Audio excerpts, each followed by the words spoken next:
Pada hakikatnya, Pancasila merupakan suatu sistem nilai yang terkristalisasi dari nilai-nilai luhur dan kebudayaan bangsa Indonesia yang berakar dari unsur-unsur kebudayaan secara terpadu hingga menjadi kebudayaan Indonesia. Agar nilai, norma, dan etika yang terkandung dalam Pancasila dapat menyatu dengan kepribadian bangsa Indonesia, maka diperlukan adanya penerapan nilai-nilai dalam kehidupan berbangsa dan bernegara. Penerapan nilai-nilai Pancasila dalam kehidupan bermasyarakat diharapkan mampu mencetak tunas-tunas bangsa yang berkepribadian luhur dan memiliki daya intelektual yang tinggi, sehingga Indonesia mampu menghasilkan sumber daya manusia yang berkualitas. Lantas, bagaimana upaya pembangunan manusia dalam perspektif Pancasila? Mari simak penjelasan berikut. Manusia menempati peran vital dalam pembangunan. Dalam berbagai literatur ekonomi pembangunan, manusia selalu dikaitkan dengan pertumbuhan ekonomi. Pemahaman ini didasarkan pada argumen bahwa sumber daya manusia yang berkualitas dapat berkontribusi terhadap pertumbuhan ekonomi.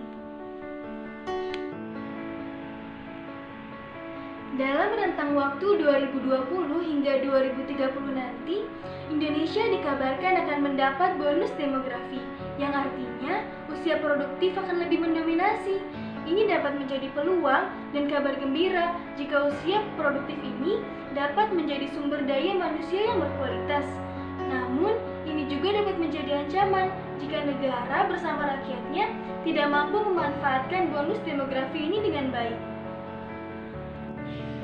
Maka, upaya yang dapat dilakukan adalah dengan meningkatkan kualitas pendidikan yang berkarakter. Menteri Pendidikan dan Kebudayaan Nadiem Makarim telah menetapkan 4 pokok kebijakan bidang pendidikan nasional melalui program Merdeka Belajar. Yang pertama, penilaian USBN yang komprehensif. Yang kedua, UN 2020 menjadi UN yang terakhir.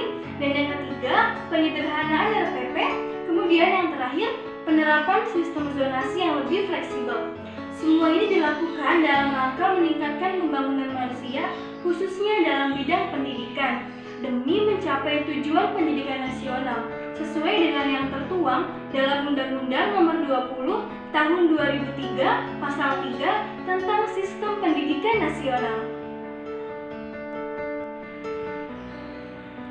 Dengan pendidikan yang berkualitas diiringi kepribadian luhur yang berlandaskan pemahaman Pancasila, maka Indonesia akan mampu meningkatkan pembangunan manusia, juga sebagai upaya dalam pemanfaatan bonus demografi di Indonesia.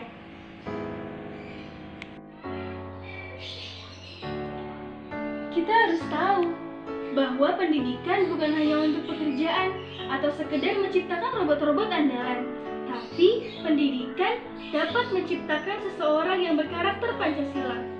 Dan kita sebagai mahasiswa dapat menjadi agen of change yang membawa Indonesia pada kemajuan dengan berusaha menjadi seorang mahasiswa yang unggul dalam bidang intelektual, berakhlak mulia, serta menjunjung tinggi nilai-nilai Pancasila sebagai bukti cinta kita pada negara Indonesia. Saya Fasya Salamiati, Program Studi Pendidikan Sosiologi, Universitas Pendidikan Indonesia.